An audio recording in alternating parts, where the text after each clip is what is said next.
Happy New Year. Well, Happy New Year. How was Christmas? How is everything? Everything is okay. Christmas was pretty nice, thank you. How was yours? How was your Christmas and New Year's? Yeah, it was good. Saw the family. Parents got COVID, which sucked. Oh no.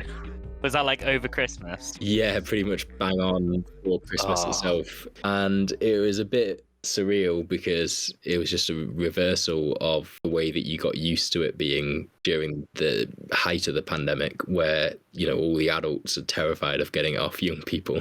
Yeah. But instead it was me and my sister just terrified of getting it from our parents because we didn't want to ruin New Year's or anything like that. Oh god, yeah. So it was fine though. Like we basically just spent time opposite ends of the room, but that all seemed to work out quite well. Were they badly with it, or were they like still just able to kind of crack on and just were coughing a bit? Or yeah, I think they were largely able to. I think each of them had one like bad day, where they just couldn't do anything, and that seems to be the general kind of vibe of it now. Is if you get it now and you have like one bad day, maybe two, and then you just kind of like miserable for 2 weeks or whatever. But it's not quite as. I feel like there's loads of other bugs floating around at the minute. I feel like I know so many people who are like, "Oh, I got ill on Christmas Day," or "I lost my taste on Christmas Day," and just missed that one particular day with some random winter bug. So there's COVID in the mix, and then there's all these other winter bugs in the mix. And I feel like I was just under the weather all December essentially, just with like nothing bad enough to knock me off my feet, but just like enough that you just sniffling the whole time, feeling a bit gross. Yeah, I was very similar, which also means like part of the reason, because I never caught it. It could have been just because I'd already had it and I didn't know. I kind of felt like the whole situation was sort of surreal, because I've got to preface this actually with knowing that COVID's obviously still serious and all of that kind of stuff. So I don't want to downplay COVID. But there is a kind of surreal element to COVID now, where it's like if somebody decides to do a test, you suddenly have the name COVID attached to it. And so it's very different to if it were, say, just flu, where you treat it differently. Oh, I think I've got a flu, or I think I've got some cold or some bug. Yeah, exactly. And then you test for it, yeah. You'd rate it based on like how bad your symptoms are. So like, for example, if you have a social commitment, you wouldn't feel the need to say, oh, everybody's, I've come from a household where everybody's got flu. Actually, maybe people would disagree. Like, arguably, I was gonna say, like, after the way I've been feeling all Christmas, I would have preferred it if people had just not come to work with the various bugs and coughs and sniffles and sneezes that they had. Yeah, that's very true. Actually, okay, maybe I retract that. I think societally, like, you're right. Like, we do just, if it's COVID, it's like it's a name thing. You stay home, you prevent yourself from spreading it. But everything else is kind of accepted because it's the way it's always been. But like logically, I think if you're like under the weather, you should just stay at home and work from home anyway. Yeah. I mean, that is very true. I think what I was feeling was that discrepancy in terms of all of the fear around it has become around having that label, because then that label creates this knock-on effect of, oh, I'm gonna have to tell other people about, and they're only worried about it because they're going to have to tell other people about it. Yeah. But actually, I think underneath all of that is that social etiquette is probably really quite healthy and ought to be expanded. Because what happens now is you'll be sat on the sofa next to someone having a little chat, having a chinwag. Oh, at New Year's, how was your Christmas? Oh yeah, it was all right. But everybody in my household's down with a really bad flu, and you're like, why are you sat next to me? Yeah. And then inevitably 2 days later you start feeling grim and you're like, I know who's to fucking blame for this. But it could have been any of the people and like I'm as guilty, because like obviously if I've been under the weather all Christmas and then I go and spend other people, it did definitely feel like this thing where you'd feel like you would maybe just starting to recover from the last one, and then someone would come in and complain about all their family being ill, and you're like, okay, well here comes round two, here comes whatever other bug.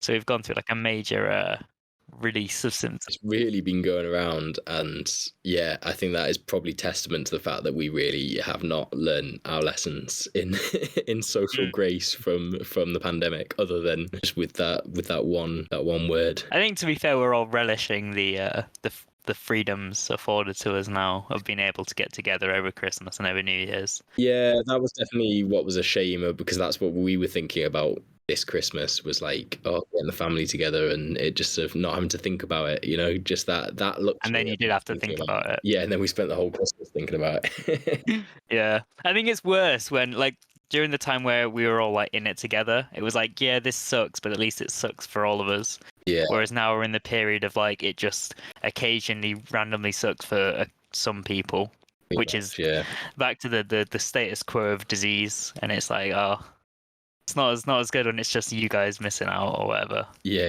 having to. You're on your own now. Yeah, not be able to sit and unwrap presents with your parents or sharing a Christmas dinner. But it was still fun. It was still very nice to be back. Also, the weather was just a bit crap. I don't know whether it was crap with you in York. So I didn't actually get out into the countryside that much, which I was kind of looking forward to. Or obviously seeing my family, but also going out. Yeah, you mentioned being looking forward to being in a kind of greener, cleaner space again. Yeah, there wasn't that much of that. It was just drab and wet, and I was indoors for most of it. Cozy though. I did see Avatar 2 though in 3D. Oh, wow! The way it was meant to be watched. Yeah. You see, I opted not to watch it because I was like, 3 hours is a lot of time to take out of my days off. It was long. It was long. Did you enjoy it? I actually I enjoyed it in exactly the same way, actually, as I remember sort of enjoying the original. The first one. I can't remember what I've talked, like, have we won't have talked about Avatar on the... I don't think so. That's on your separate film podcast, your spin-off. That's on the spin-off. Your Avatar podcast. Dedicated purely to just, spewing love, pure love for Avatar. Anything with the name Avatar on it. Talking of which, just a very quick tangent. Do you remember that guy in New Zealand who struck up a conversation with us?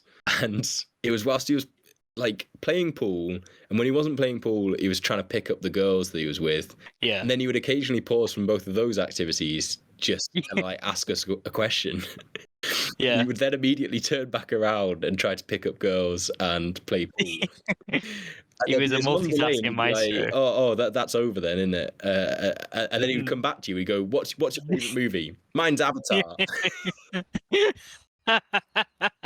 What a character! I think this kind of captures my feeling about both Avatars. Is that there's just something about Avatar that it's like it's not. They're not awful films. Like, nah, it's like a fun romp. They're just enjoyable enough to get through, have a spectacle in the cinema. Yeah. You know, that's what makes the choice of it as your favorite film just amazing. Like, because if it was awful, it'd be like, you know what, respect that. You've got some kind of revisionist take on this. If it was like amazing, equally, like, yeah, fair, it's amazing. There's something about Avatar that, like, I guess it's just the peak of like mediocrity. And in the context of that dude just like constantly checking out of the conversation, and that was just amazing. That just came back to me in that moment. I'd forgotten about that entirely until you brought it up, and that I really enjoyed that evening at that hostel. That was I remember we got quite boozy, and we played some various like games and stuff. Yeah, Pass the Pigs. Yeah, we played Pigs, which is class. And then like you say, there was just all these really strange characters in the bar that were just entertaining to kind of witness. Yeah, that conversation does just come back to me occasionally, just from nowhere, and just puts a smile on my face every time. But yeah, Avatar 2 basically was exactly the same as the first one in almost every way. Like, it was actually pretty impressive to watch on screen in 3D and all that kind of stuff. It has a talking whale. Wow, didn't know that. Favorite line of the movie is this what are they called, the Navi or whatever. This Navi is like catching up with a whale, and it includes lines like both from the whale. Ooh, it's like they do their whale sounds in the subtitles. So it's, ooh, how are the kids?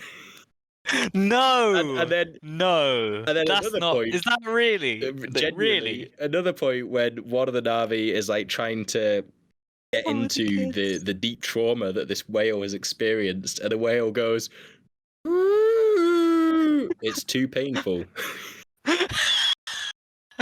I didn't realize it was like a Disney princess movie. It's incredible. It's always worth watching just for those moments. It's I might seek them out on like a shortened compilation version on YouTube at yeah, some there's gotta be point, which is something. probably like James Cameron's worst nightmare of like how to watch it. I know certain directors are like, oh, the whole point of Avatar is it's a big screen experience. I think that was the big push with the first one, wasn't it? It's like see it in the Yeah. biggest screen you can find in 3D.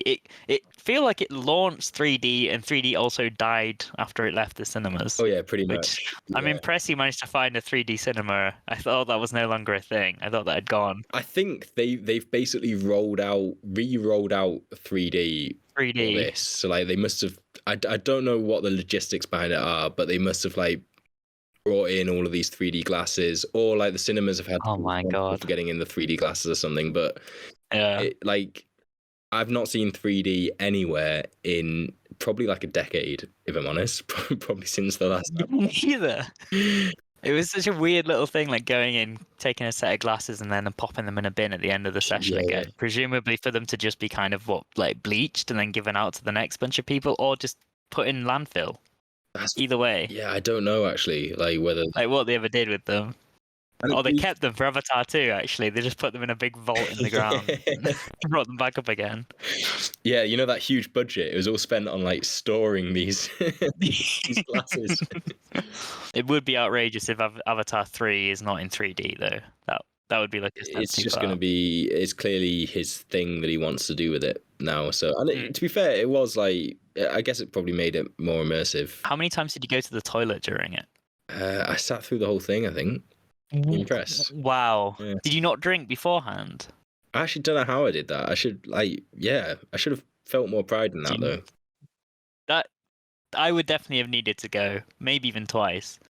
And I feel like you're making me it's an feel really Avatar confident movie. about my bladder, Louis. That's this is the kind of bigging up that I need. That's I'm not sure if you should though. I'm like maybe you should get that checked out though, because like 3 hours. Did you drink? Oh, either that or you were just too dehydrated before you went. I know people who just like actively dehydrate themselves before movies, like long movies. I think someone did it, like someone I know did it for the Batman, because that was also too long. There's this thing about like is as well as like they're good movies. Like I really like Batman or the Batman, but it was too long. And it's like, did it need to be that long? And like I really enjoyed the new Black Panther movie, but it was too long. Like just shorten it down a bit, you know? Someone was recommending me the menu and they were saying that that's one of the biggest selling points they gave was like, oh, it's only like an hour 40 or whatever. I was like, oh, perfect. It is a lost art. It is a lost art. The kind of the hour and a half film. Yeah. My parents always complain about that, so they'll be pleased to hear you saying that. It's one of their gripes. I just don't need 3 hours of blue people talking to whales. Like it's just too painful. Like it's just it. Woo.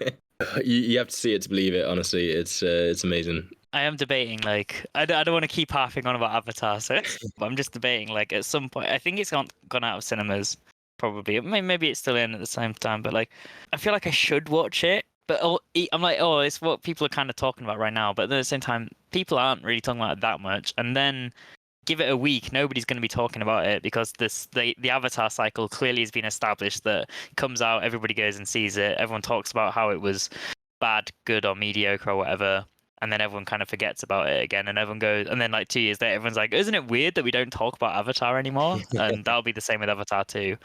But I'm like, do I need to watch it to just kind of have that, or is it like fine that I want? Because I'm not even remotely bothered, and the fact that if it was less than 3 hours, I'm going off on a complete rant. If it was less than 3 hours, I'd be more in like likely to like. But 3 hours is a long time, like, especially when you're like working. Yeah. You got to make the most of like your free time, and 3 hours is just not. I mean, that said, I did spend 4.5 hours driving down to Basingstoke this weekend, and then 4.5 hours driving back up. Oof. So, you know, why were you going to Basingstoke?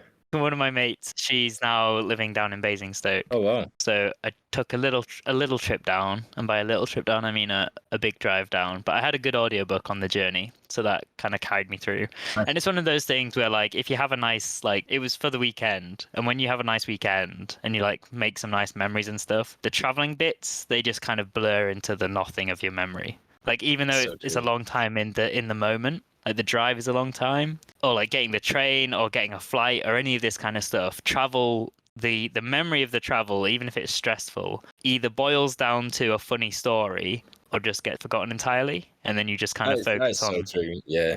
So it's always worth doing. I can understand when people roll their eyes about like a big journey and a big hassle, but like down the line, when you get to like secondhand fun stage or whatever it is, you look back and you're like, oh, what a lovely weekend, and you don't think about like you're getting cramp in your leg from start traffic on the M1. Yeah, it's sort of yeah, it lends itself to either an interesting experience or so uninteresting that yeah, like those really dull experiences do just fade away, don't they? It's a Really? bit, yeah. And it gave me the opportunity to get into an audiobook that I've been meaning to get around to for a while. Yeah. What was the book? It's called Shantaram, I think.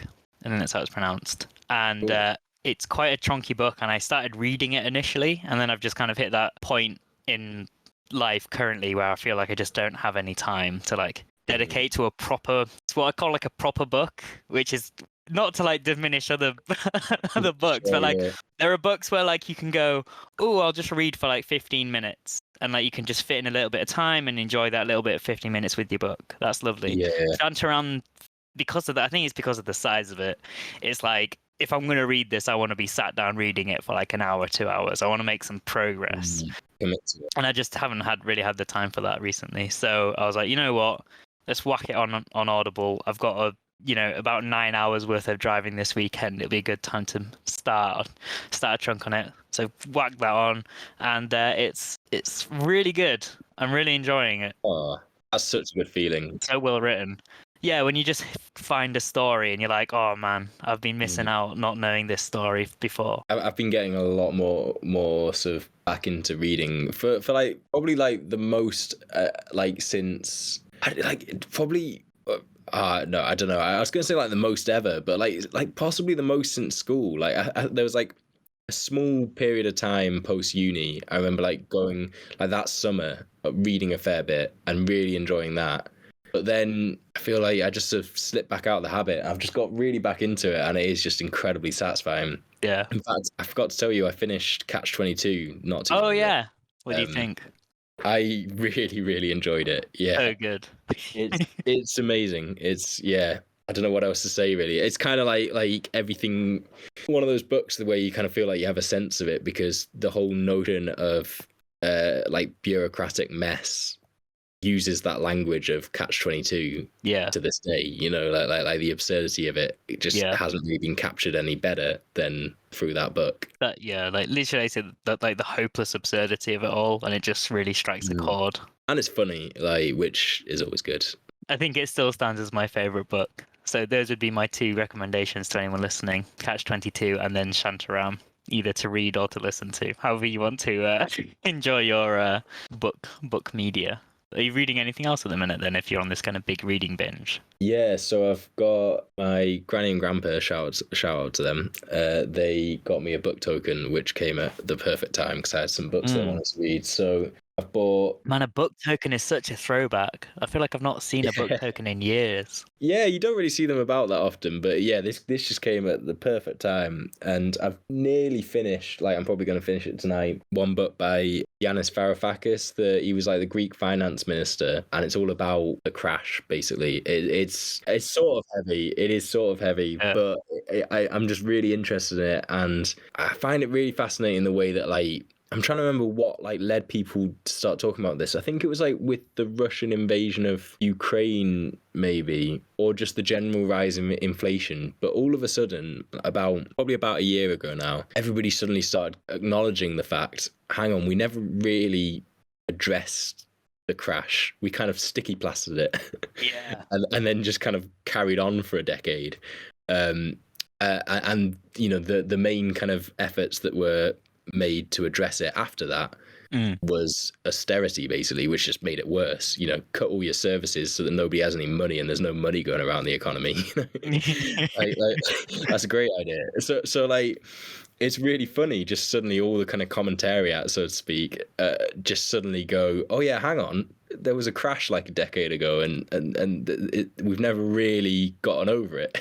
Like, I'm trying to remember what event kind of brought that into the conversation again. But it reminded me about this book. He then kind of, well, yeah, became Greek finance minister and was at the negotiating table with, like, you know, Germany and the sort of EU key players, and basically didn't get very far. But partly because he just sort of said outright, if you're not going to address kind of structurally the whole kind of basis of the economy in the EU, you're not going to get anywhere. And so he basically resigned when he didn't get anywhere with that position, which is so respectable, though. We could, like, rather than just continuing the same sticky plaster kind of approaches and all that kind of thing. But yes, that's been really interesting. And I borrowed. I'm just talking about books. You don't have to keep all of this in. This is just, but I borrowed my mum's copy of The Summer Book by Tove Jansson. I don't know whether you ever read, like, the Moomin books, but I was obsessed with them. I don't like sort of children's books from a Finnish writer. It doesn't ring a bell. I don't think I've ever heard of those, actually. You if you look at Moomins, you'll recognize, like, I recognize, like, the design. They're sold in gift shops, like, everywhere, like, for no real reason. Oh yeah. Like little like little trolls things, basically, like, that look like hippopotamuses. I don't like the 3D rendering version of them. Oh, nah. They just look untextured and soulless. Yeah. She's got, like, an adult book, basically, which is about a sort of grandmother and daughter on a kind of Nordic island, just sort of getting to know each other, and that's been a real joy to read as well. Nice. And then my next economicsy one is one on debt, the whole history of debt. I love that you've been doing a little bit of lighter reading, but a fictional reading, and then some, like, proper, like, heavy. I assume it's not super dry, though. I imagine it's quite engaging. Nah, yeah, definitely. Like, the one on debt is by. Did I tell you that when I was, like, reading The Dawn of Everything? It was, like, basically, like, by an anthropologist and an archaeologist looking at the history of the world. Well, this is the anthropologist of that duo. Oh, okay. Talking about the history of money, I suppose, but in the context of debt. So yeah, it should be interesting. He's an incredibly engaging writer, so he makes what sounds like quite a dry topic very interesting, I'm sure. Maybe one day I'll have a dabble in economic literature, but for now I think I'll stick to fiction for the most part when I can find the time. But I am a little bit jealous and a little bit impressed that you've been getting back into reading again. It's something that, like, I got really into while that very brief stint of traveling. Like, that felt like the perfect time to read. And then since then, it's just been one of those things. It's like, I think everyone's like a lot of people are just like, I wish I could find more time for it. And I'm sure I could if I really tried to. But as it stands, currently a bit of a reading dead end. But I'm kind of surrounded by, like, and now you've just joined this throng of people talking about books and recommending books, and it's making me, like, want to get into it. Like, there's a woman at work who has a book Instagram, so she cool. Like, reads a lot, and so she's already read, like, 6 books this year or something, and then she was like, one of my friends has read 13 books already this year. I'm like, it's literally the 16th of January. Like, how have you read 13 full books and have a full-time job? Like, how has that happened? But some people are just miracle speed readers. Maybe she's read all the Mr. Men and she's just counting that. Like, that's a little bit of a hack, but a power run of the Mr. Men. Yeah, I might just do that and then, like, have it in my back pocket. Add them to your stuff, yeah. I feel like we've covered movies, we've covered books. We're about to cover music. I'll just throw in a video game for the sake of saying all media. Spider-Man Miles Morales is on PC now, and it's pretty fun to play. That's all I'll say about it. Let's move on. More of something else entirely. I feel like I don't have, like, a bit too rusty to think of a good segue, you know.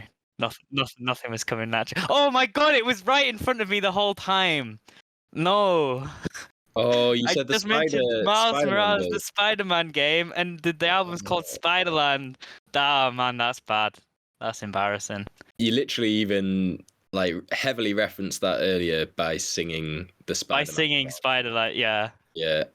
Oh, Well, that's a missed opportunity. You can always edit. I'm sure edit around that and make No, yourself. I think my shame deserves to be on full display that time around. But yeah, Spiderland by Slint. I assume it's pronounced Slint and not I think so. Yeah. some other pronunciation. Your pick? Do you want to kind of go into why you picked it? Yeah, definitely. So I said to you, I just had a burst of inspiration like one night, and I dropped you a message. And my momentary inspiration was, why don't we just pick an album that neither of us have listened to, but that is held up as a classic? It wasn't a crazy idea, to be honest. But it was a great idea. In the moment, I like, when you just feel like you have one of these epiphany moments. I was like, this is brilliant, and really, I don't think it's going to change the podcast very much at all. But I got very excited about it, and then I got very indecisive about it, and gave you a few options, and we settled on this. Yeah, I think it was your description of it that drew me in. And it was also partly because when I was in Basingstoke, I leant over and showed Mary the message and was like, which one catches your eye? And she also leaned towards Spiderland. Had she listened to Spiderland? Cause I think it was just, I'm going to get your message up, and the way, I think it's like, because you'd done a little descriptor for each album. Oh, yeah, I just picked the genres that I'd heard associated with them, and this is Post-rock, experimental rock, and math rock. Yeah, the creator of post-rock and math rock, and coming out of the post-hardcore scene, which I don't really know anything about, but is like Midwest punk, I guess. And that in turn, like, I don't know the exact lineages of it, but it feels like there's some direct influences on some of that sort of metal stuff that I'd have thought Mary's really into. So I feel like if she hasn't listened to it yet, she needs to give this a listen. This is a direct recommendation. I know you listen to this podcast, Mary. There you go. So I picked this as one of the options because I've been meaning to listen to this sometime, partly just because I have this kind of sense. So that when I mentioned classics, I was working off this, what's it called, like the moo list. Basically, there's a forum on 4chan, which is somewhere I've still never been on. I've only seen like screenshots of this list. I was curious about this, actually. I was going to bring this up because you were like, oh, we'll pick a classic off 4chan, and I was like, does that mean you're now going on 4chan to like find these? Like, are you taking these dangerous steps, wading out into the murky depths? Yeah, 4chan. All I know of it is that it's an absolute cesspit, like the absolute back end of the internet. And yet somehow their music board is like, it just seems to have an influential music board that I think in part it's because it just collates a lot of the music conversations on the internet in one place. And so when you get influential reviewers like Fantano, he is clearly kind of informed in part by a lot of that selection. It's kind of like a launching pad for a lot of like internet music types. So it means it has a very specific slant, but it also means that it's a list that collates a lot of the albums that you'll just see mentioned in discussions on the internet. So if you go in the comment sections of a Fantano video, people will make passing references to albums that then appear in this list. It's also a list that bears a lot of resemblance. I mean, most strikingly, it includes what they call Pitchfork Core, which is like all of the albums that sort of Pitchfork as a magazine seems to kind of herald as classics. So it's got a lot of slants.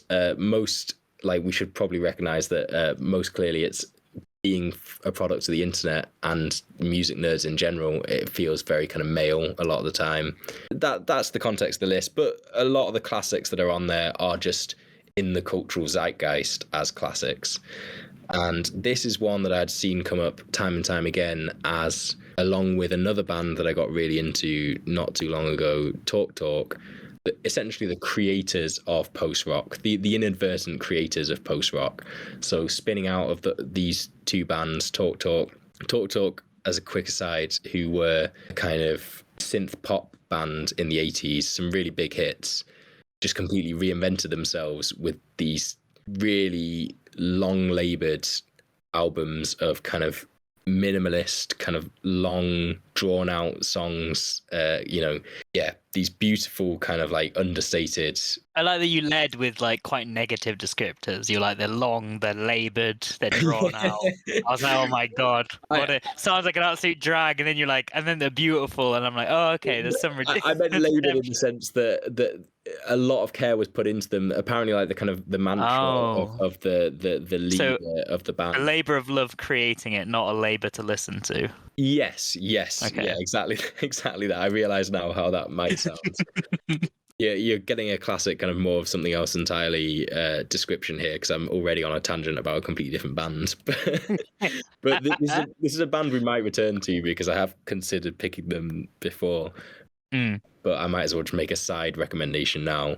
It's their last two albums, Spirit of Eden and Laughingstock. And yeah, I think like the mantra was something along the lines of like, don't play any note unless it's absolutely necessary, or something like that. So it's like, on one level, it feels like prog rock in terms of its virtuoso kind of elements, but it's not so stuck up its own arse in the way that prog rock just became about ego-fueled kind of like big grand guitar solos and big grand climaxes and stuff like that. This is like the polar opposite of that in another sense. But so Talk's very understated. Slint, on the other hand, I think it is like the beginning of like the heavier sides of what then became post-rock. And so I just hadn't tried it yet, basically. But that's pretty much all I knew about it. And I think that's all the introduction it needs for now. Your first thoughts? Yeah, not to alienate our 4chan listeners, but I did just call it a cesspit, so I think I might have already done that. That is a given. And I think this is just, as the more episodes we do of this, we're just further rescinding any claim or status that I could ever make to being a music nerd, because I've never heard of this album before you recommended it, despite the fact that it's a 4chan certified classic. Now that I've listened to it, I'm like, yeah, this has informed a lot of the music that that I've like listened to. So I probably should have at some point tracked back to it or stumbled across it, but never heard of the album, never heard of the band, which is somewhat understandable considering that they broke up before this album even released, and they only have 2 albums. Yeah, so they did 2 albums and broke up, and yet it's one of those tales of, you know, just like kind of this lightning in a bottle, sudden small low-key collection of talented people who made something that at first went under the radar and then snowballed into completely changing the sound of like multiple genres of music and generating new genres of music, which in turn always ends up inevitably affecting nearly every other genre of music, because I think you do notice that like a small change in something, like a small radical change in one genre that completely changes how that sounds eventually leaks into all the other genres. Unless they're like isolationist genres, like I think, you know, there are a few genres of music that are quite like, it's always been this way and it always will be this way. But like the more kind of stuff that kind of exists in the zeitgeist and is kind of popular always draws inspiration from other. Because I think this album in particular, perhaps, is at a crossroads of so many genres, it seems. And so seems to have this kind of huge rippling effect across, and sort of spiraling effect across lots of different strands of music. It's like you've got all these strands that go into it. I'm trying to paint a picture here, like all these different strands going into it, and then all of the, you know, they kind of form this focal point that is Spiderland, and then they kind of explode back out into the 90s and North. Utilize that Pink Floyd album cover where there's a prism. Yes. Where there's a beam of light coming in, it hits Spiderland, and then it comes out a beautiful rainbow. Yeah. That's exactly it. And music themed as well. We're professionals, basically, aren't we? Yes. So never heard of it before, but listening to it, I was like, yeah, I can definitely see the influences of a lot of, and genuinely enjoyed it. First thing that I noticed Well, it wasn't the first thing I noticed, but an important thing that I noticed is that it is the exact length of my drive to work. So it perfectly fit in my drive to work this morning, which was nice. Although I feel like trying to take it in while I was driving to work a little bit sleep deprived wasn't the best, especially given the kind of the instrumental stylings of the album. But it did leave a lasting impression on me, and then I've listened to it a little bit since coming home as well.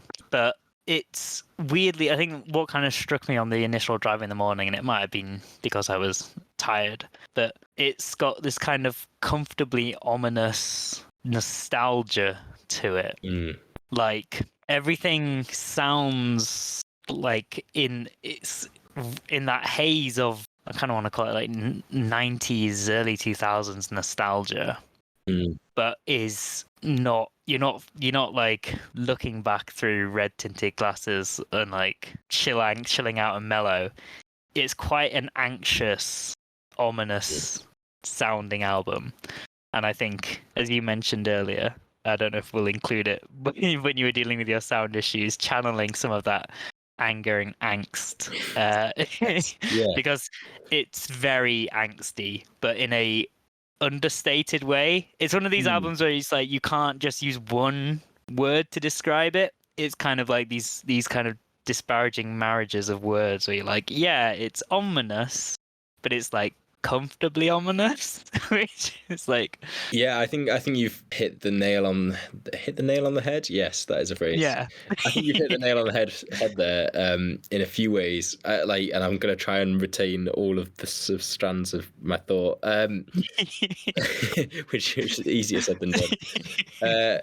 First of all, I love comfortably ominous. I think that kind of sums up a sort of contradiction in the album that does feel like it's there musically as well, in the sense that it kind of has this huge range, going from, well, in the most basic sense, like quiet to really loud and in your face. And also like the fact that there's this, it's angsty, it's kind of painful and sort of tormented, but there's moments of real beauty, it feels, and sometimes beauty in those kind of angsty sort of moments. Yeah, I think also, I guess this is all one thought really, rather than different strands, because I wanted to sort of like acknowledge that use of dynamic range in terms of, I think I want to describe it in slightly kind of obscure like, and probably quite obtuse sounding kind of descriptors, but it's like a gangly spider sort of crawling along that then sort of becomes this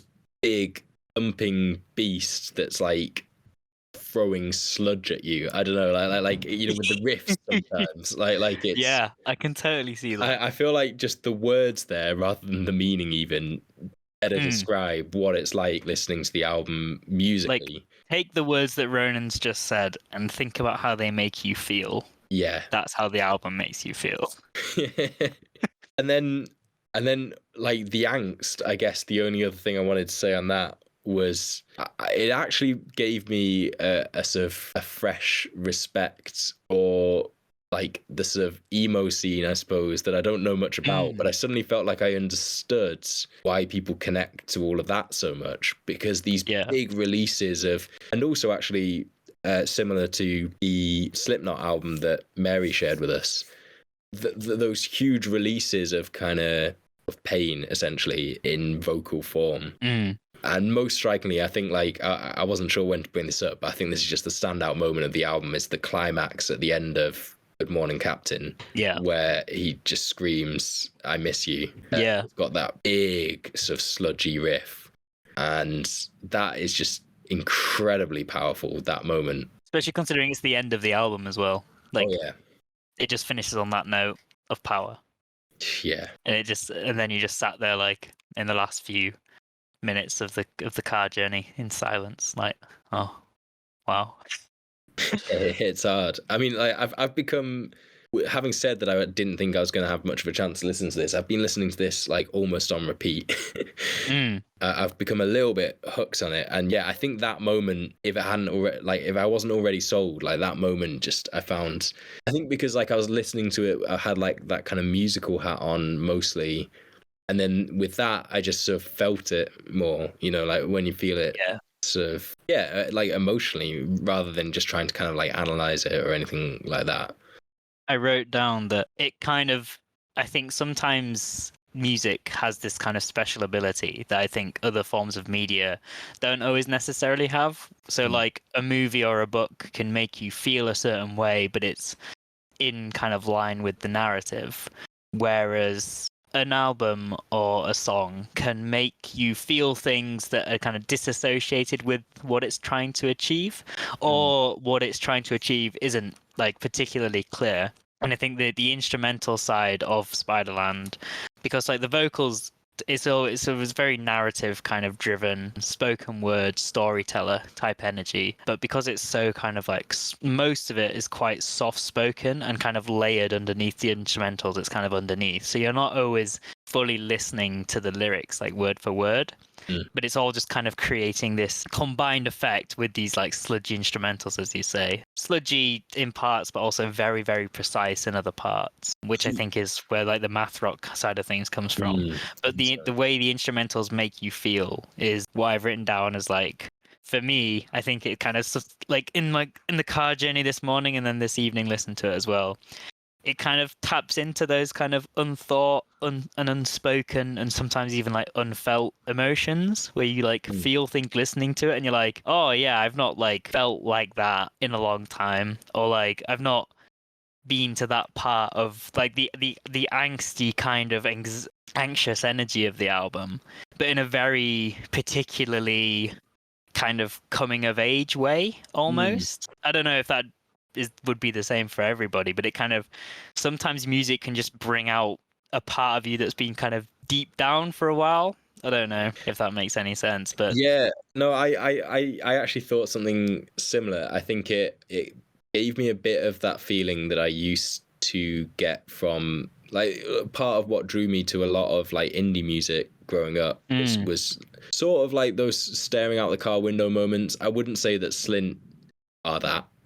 But no, unless you're feeling, I would say they are a certain way. Yeah, they are that sort of like suddenly really connecting with a certain lyric and the way that it's sung, and it gives you kind of shivers and essentially that teen angst. It captures, like you said, like what drew you to indie music. I think you putting that into words has kind of made me kind of realize that like this album captures what it felt like. You know, those albums or like songs or artists that you listened to as you were kind of growing up, and you latched onto them and you'd listen to them and you like when you were having a bit of like a rough time or when you had like some happy memories or whatever, and you really strongly associate them with your like adolescence, but then you go back and listen to them now and you're like, ooh, you know, doesn't hit the same, bit cheesy, bit cringe that I used to listen to that or whatever.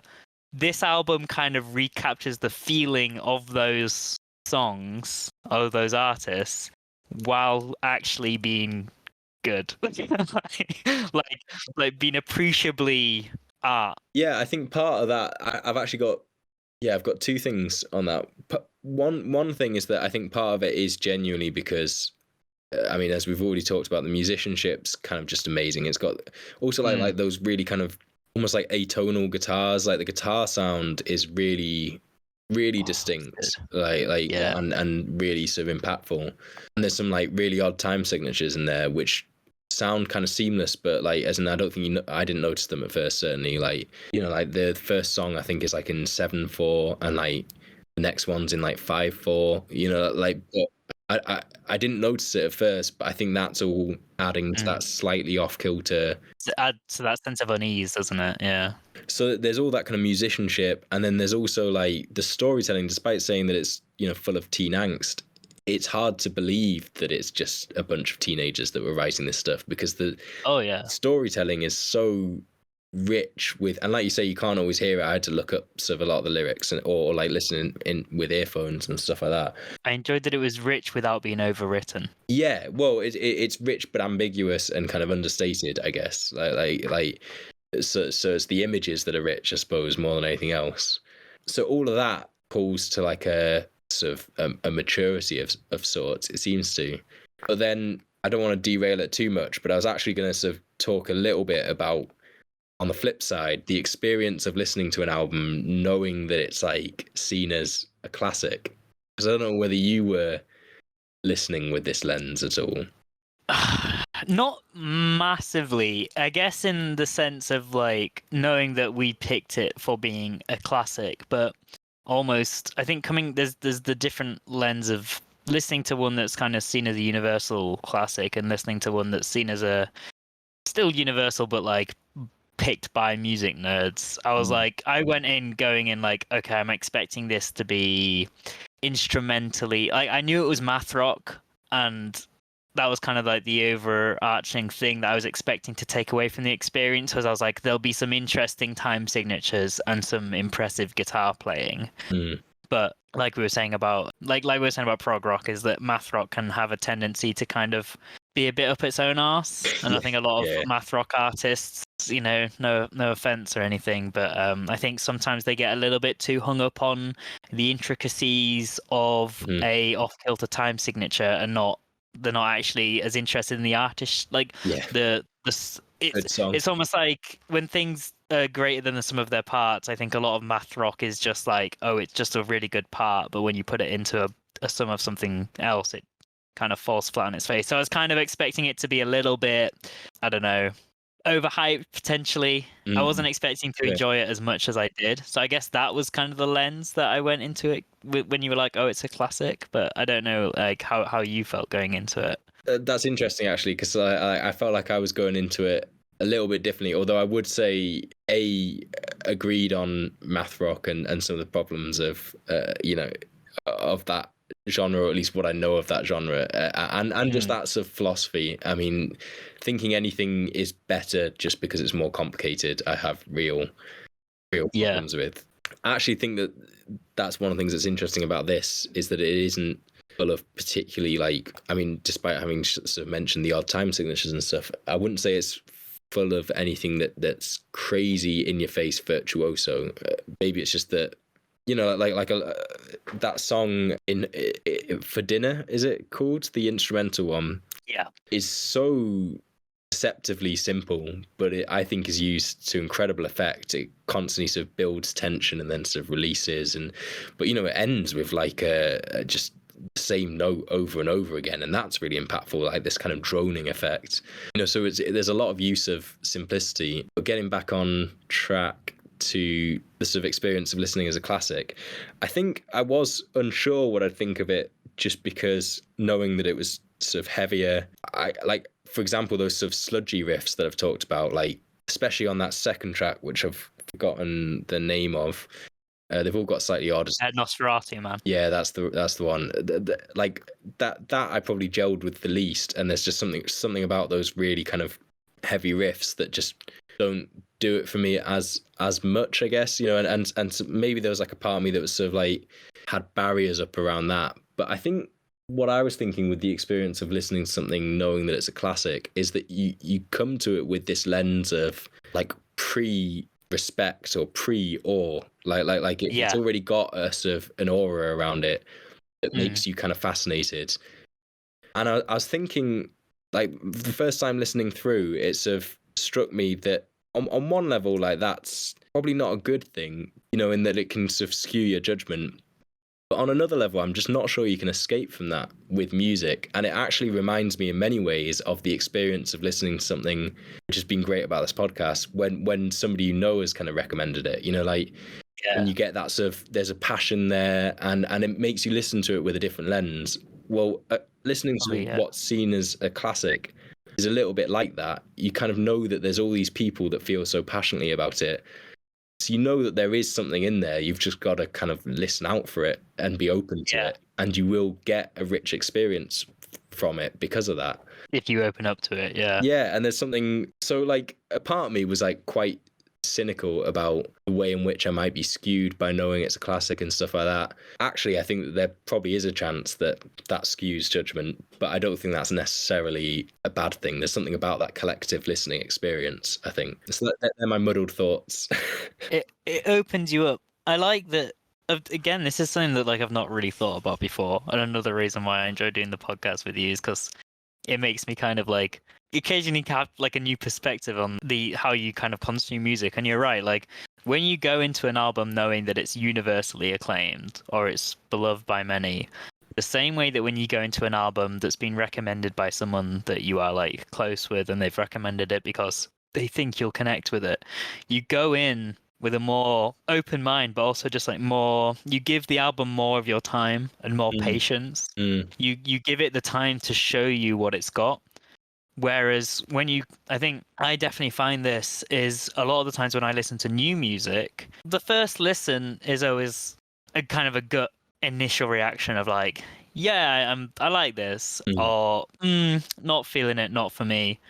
But it's always on the re-listens that it eventually grows. It either becomes something where you're like, actually, definitely, yeah, not for me, or you go, oh, I'm actually really clicking with this. I'm really vibing with this. Like I found that this year with not this year, last year with Jid's new album. Oh yeah.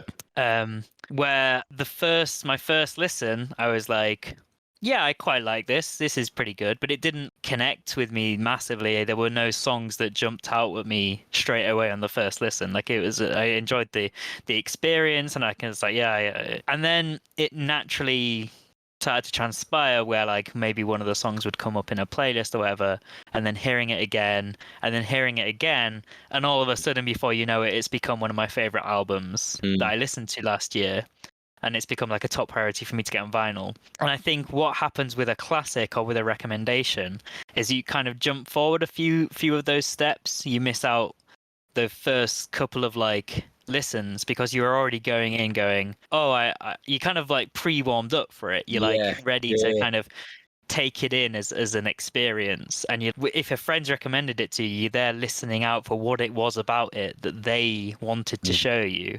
And when it's a classic, you're listening out for what it is about this album that's so special. And it's something, again, like I've not ever really thought about it that way. But now that you've mentioned it, it's like, yeah, like you do, that is just like a subconscious part of the process. And I think you're more open to it. But like you've said as well, like it can be easy to go in and be a bit cynical about it, and in a way be looking for something to dislike about it if you're not careful. You might be like, oh, well, you say it's a classic, you think it's a good album, well, we'll see about that. Or like if you use it right, it's a cheat code to openness, isn't it? And I guess like the opposite is, I mean, what you've just described there is like you can easily get that attitude, especially with, I mean, you'll get it amongst like music nerds around anything that's vaguely mainstream, basically.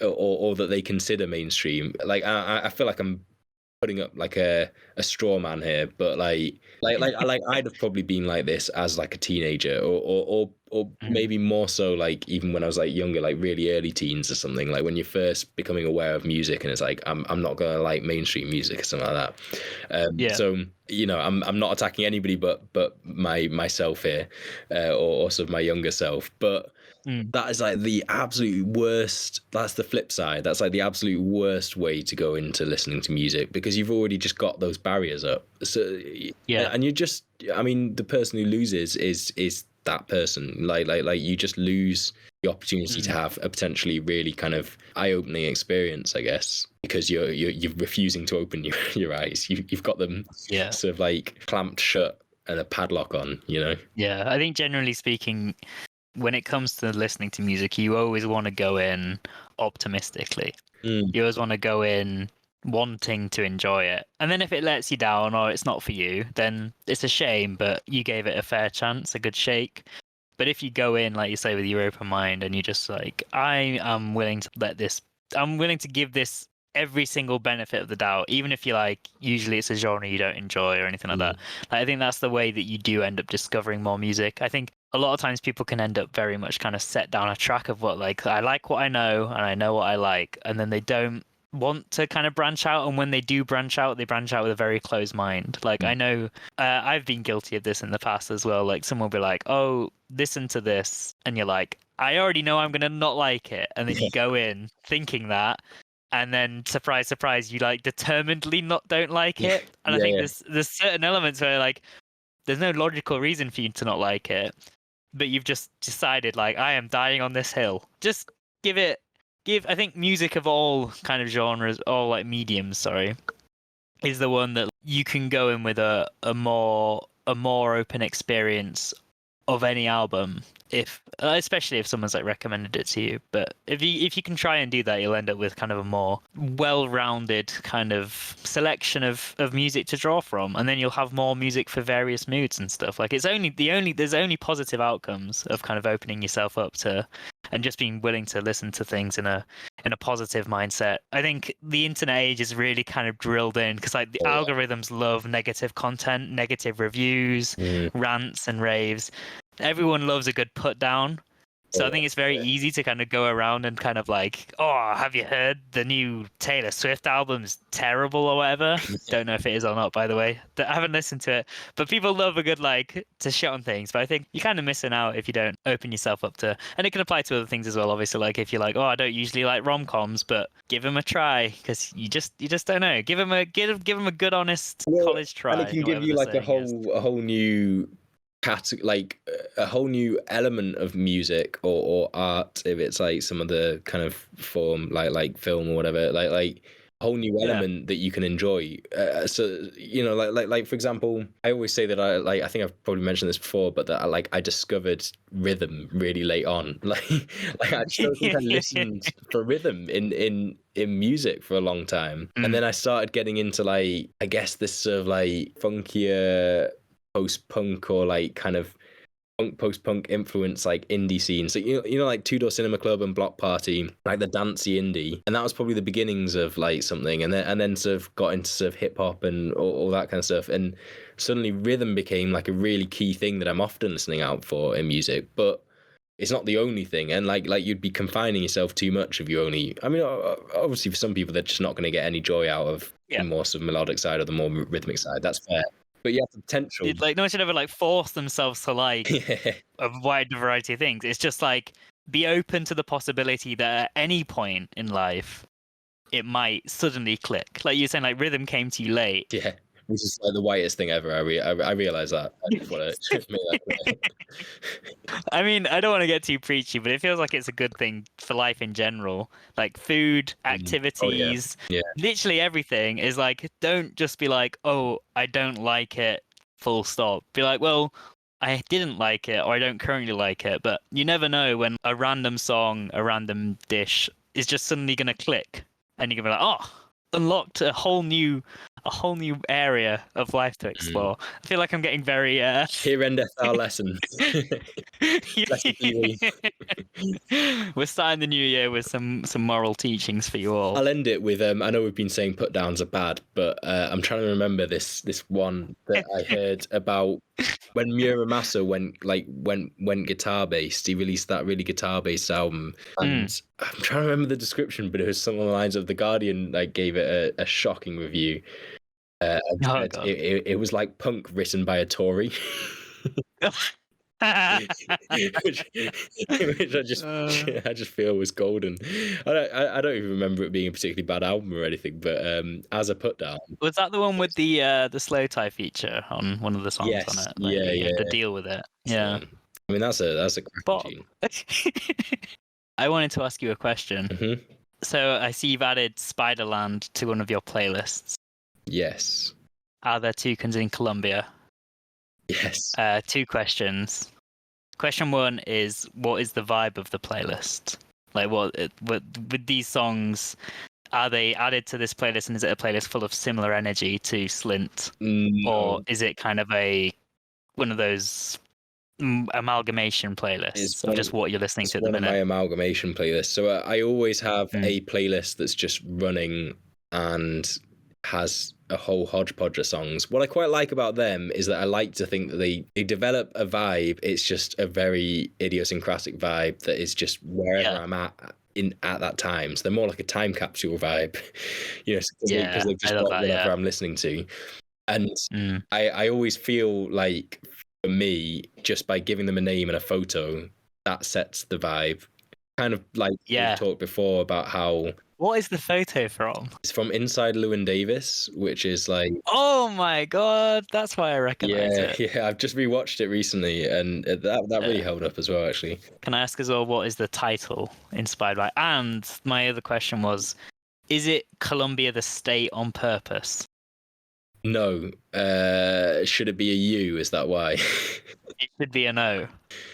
It should be an O, and I've put a U. Yeah. If it's the country, it's It's Colombia. not on And if it's purpose, but I Spain, might it's Colombia. I might leave it like that. Yeah. Just because that means the title now has like several random kind of in jokes of myself.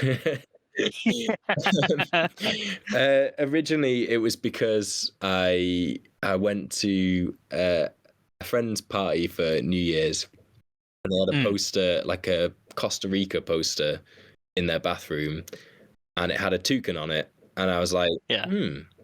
Are there toucans in Costa Rica? I don't really know anything about Costa Rica. I don't really know.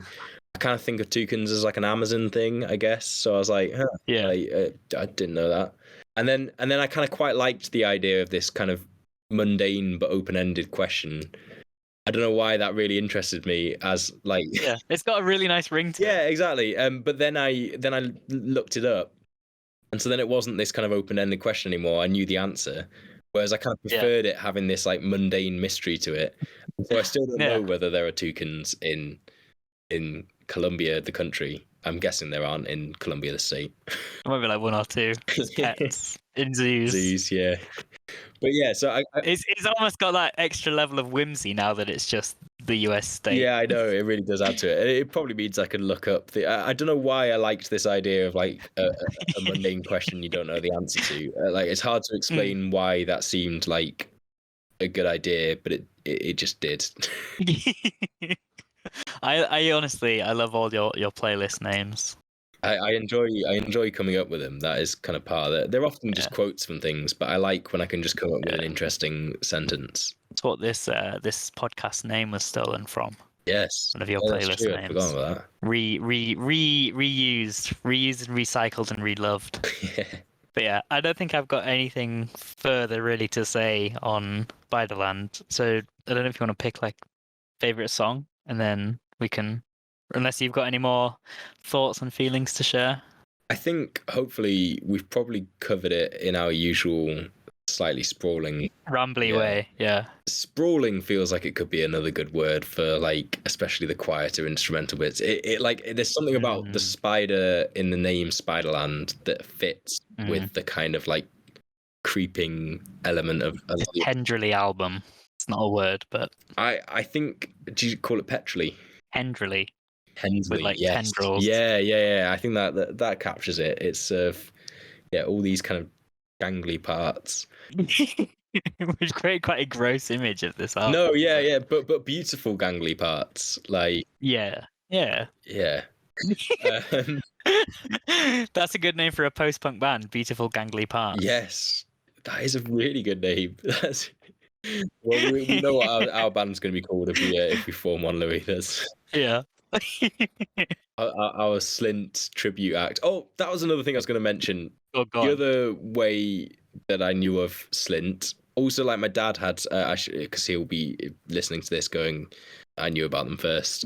My dad had listened to them, and I had heard him talk about them and probably heard him play them, but I don't remember hearing him play them, so I don't know for definite. But also referenced in a Black Country New Road song where they say that they're the second best Slint tribute act. Nice. Which you can very much hear the influences, I think. I can fully hear the influence there, album, by Black Country New Road. So that's a lot of similarities. But yeah, that was the only other comment I wanted to make, just to acknowledge that that's a thing. I think my favourite songs are the last three. So Washer, For Dinner, and Good Morning Captain. I do also love that first song. Breadcrumb Trail. And especially that opening riff is just incredible. The last three just really stood out to me, and the album kind of opens out by the time it gets to like Washer, and does become more focused on these kind of like more intimate, kind of creeping bits, which really gelled with me. And then comes that huge climax with Good Morning Captain, and the wailed I Miss You is just hands down the highlight of the album, I think. The epitome of teenage heartbreak. Oh yeah. and with that, emo was born, I think. And in that moment, yeah. I I was just thinking, I was just looking at the track list. There's something quite beautiful about an album that's literally 6 songs long. Yeah, It makes for a pleasant listen and a pleasant, just it's nice to look at. It's just a Yeah. nice little compact list of quality songs. I think Breadcrumb Trail is my favorite just because I love the story that essentially doesn't go anywhere, but it's just a really nice little captured moment at a carnival. And yeah, just this kind of, I guess, teenage memory in a sense. I like the name Nosferatu Man because it makes me think of What We Do in the Shadows. But I agree in terms of all the tracks, it's probably kind of the grungiest instrumentally. And then Good Morning Captain for the same reasons that you kind of mentioned. I think you summed it up really well. So I feel like I don't have too much to add to it other than the fact that I really like how the guitar at the very start, I think it's a guitar, but like literally at the plucking string sounds, for me it sounds like the, you know, if you visualize a misty harbor, and you can just hear like a bell in the harbor, like yeah. ding, Is it like the riff that creates that sound, or is there like something that they're hitting, like a drum that they're hitting that creates that tone? But it sounds exactly like that, like yeah, that kind of fog bell, if that's a thing. fog bell. That sounds right, unless we're thinking of a foghorn combined with a bell, Yeah, which we might be. But I think everybody will know the sort of thing. Like, aesthetic, yeah, it's a classic like cinematic scene of like a foggy harbor, and you just hear this ding yeah. ding ding ding. There's like a buoy with a little Yeah, light bobbing up in the waves, flashing in the fog, and you can hear like a little bell in the distance. It conjures up that imagery, fantastic. and any song that conjures up such thick imagery is a winner in my books. So yeah, cracking album, deserving of being a classic. There we go. Thank you for picking it. Thank you for introducing me to it as well. Yeah, well, no, thank you for giving me the opportunity to finally listen to it, because I've been putting it off for so long. I didn't know what I was going to make of it, and one more ticked off from the backlogs. Yeah, still plenty more to do, I'm sure. But you ever just worry that you're going to run out of music, like run out of classics? Like, I think that was part of my feeling, like getting excited about like having a new classic that did genuinely sound quite different to a lot of stuff I'd listened to, and so I was getting quite buzzing about that, because I don't always, you start running out of those moments. I don't want to get too depressing about it, but yeah, it's a little bit of excitement, something to look forward to. I have prepared a quiz, so do you want to do last minute? Is it time? Yeah. For the quiz, the first of the new year. Hey! Whoa, that went a bit different there. I wasn't prepared for that. It did. I'm mixing up a little bit. Do. I can't use that riff. That's a classic TV show. Anyway, sorry, I'll cut out. Wait, what was the TV show? I think it was like Grange Hill or something. You know, at Christmas you play quizzes, and then eventually you end up doing a theme tune quiz, and all the quiz questions are always like theme tunes from like literally British TV, but like from the 90s and early 2000s. So it's all these shows that haven't been on TV in like 20 years, but they still have like iconic riffs. Anyway. So you know it from the quizzes rather than from the show. I've never watched the show. Yeah. I don't know what order I'm doing these in. I might as well just go, seeing as we've already talked about it. When was the first appearance of Spider-Man? Ever? Yeah. Like comic book Spider-Man? Yeah, comic book Spider-Man. Oh. And okay. I'm just gonna have to pluck a date at all. If that's really a clue. Okay, so I know. Okay, so this is kind of my logical thinking. You're gonna have to decide if you're gonna be like generous and give me close if I get close. But he was created by Stan Lee, so he's not like a long like he's like an old one, but he's not like we're not talking like a World War. We're not talking like really early like Superman era stuff. We're talking like, I want to say like kind of probably maybe like the late 60s. I want to say like 67. It's 62, but you know what? I kind of want to give you that because of the reasoning that got you there just seemed to be flawless. So I'm feeling generous. It's a new year. I'm giving you that. I'll take that point. I reserve the right to be completely ungenerous for the next one, though. That's fine. I think the other two aren't closer to questions. Okay, the next one is just a yes or no. Are daddy long legs spiders? No. Okay. That's right. I wasn't sure. It felt like one of those ones that could be a trick question, you know? It is definitely one of those ones that could be a trick question, but I was that annoying child who learnt these facts because I was like into animals. So I'd be like, I was the one who would go around and be like, did you know that daddy long legs aren't actually spiders? Oh, you were waiting for that moment all your life. It's finally come to fruition. It's finally paid off. Okay, the final question is pretty tenuous, and I'm not sure it even works as a question. But it's for the land part of Spiderland. Why aren't I able to ask you what's the length of the UK coastline? Can you repeat the whole question? Why can't I ask you as a question what's the length of the UK coastline? Okay, so I've got some different lines of thinking here. Mhm. So I'm kind of I'm either thinking this is like a scientific thing or like a geographical thing, however you want to define it, where you can kind of say the length of a coastline, but like if you actually like get down to like a granular level, you can go down infinitely, which makes like a coastline impossible to measure because it's always it's, you know, it's made up of all these rocks and sands and crags and cliffs and stuff, which all have like a ridiculous amount of like surface area, which makes it very hard to like measure.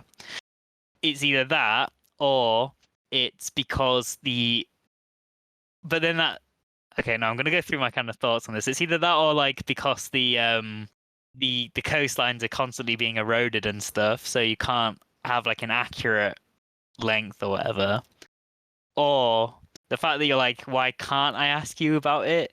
Is it like a political thing? Of like, what are the definitions of the UK coastline and like the Irish sea border and stuff? Is that throwing up some, or is it because you just don't feel like it's a polite question to ask on a personal level, and it's just you individually who can't ask this question, even though you kind of like through this weird lens. Or it could be something else entirely. I am not sure. Okay, you know what? All of those are fantastic answers. I didn't think of a lot of them. It is one of those. So I'm gonna be mean and It's make one of you these. guess which one of those it was gonna be. Why can't I ask you about? Oh man, I'm gonna feel really hard done by because I'm gonna get it wrong and then I'm gonna be like, oh, well, I was so close. Like I had it there lined up. I'm gonna go with. I'm gonna go with the most fun one and say that it's because it's like infinitely large if you Yes. take into account Yeah, that's surface exactly the area one. and stuff. Yeah. Hey! The QIS facts, I guess, is kind of. That is a QIS fact. I love that one. Yeah. There we go. That's I only did 3 questions, but Perfect. Thrown together literally in the 5 minutes before the show because we forgot the format of our own podcast. It's been too We're very long. professional. We had a lovely long break, and I think it's gone quite well considering that. I didn't feel too rusty. It's it's sprawling like a Slint song, but that's all right. That's very fitting. I think we hit our tangent quota as well. So I think so. That's good. We'll wrap it up there. I nearly finished without doing like the end of podcast like mandatory spiel. That's how out of practice I am. And I did have it written down once, but like that's not anywhere near me right now. So I guess I'll just go off the top of my head, being that thank you all very much for listening. You've been listening to more of... I don't need to say that bit. They know what they've been listening to. But thank you very much for listening. Can you imagine Thank you for joining me again. This is off venue. Thank you very much for listening. We are on all of your favorite podcasting platforms, so you can find us anywhere and everywhere. If you enjoyed, please give us a rating. It probably does something good. I think you can do ratings on iTunes, and I'm pretty sure you can do ratings on Spotify as well. If you have any particular thoughts, feelings, or ideas you'd love to share with us, we have an Instagram account, which is at More of Something Else Entirely. You could message us on there, or you can email us at moreofsomethingelse@gmail.com. All the links and timestamps and good stuff is in the bio or description or whatever they refer to it on whichever various app you are listening to. I think that's everything. We will be back in the regular 2 weeks' time with a guest. Don't know what their album pick is yet, but we'll find out together, which will be fun. So yeah, thanks as always, and Happy New Year. Hope 2023 is off to a good start, and hopefully we'll catch you quite a few more times this year for a little album discussion. There you go. How was that for a wrap up? That was beautiful, Louis. Felt pretty good towards the end there, once I got the momentum going. I was going to describe it as comfortingly ominous, but there's no reason for that other than I just wanted to move it back. Oh, that's just cruel. You have comfortably ominous energy. Oh. And the communists create heavy industry, but the heart is also heavy.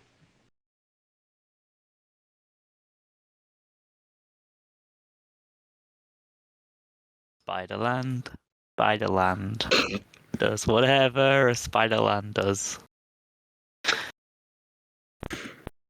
Can it swing from a web? No, it can't. It's an album. Look out. Dum dum dum dum dum dum dum dum. It's Spiderland. Amazing.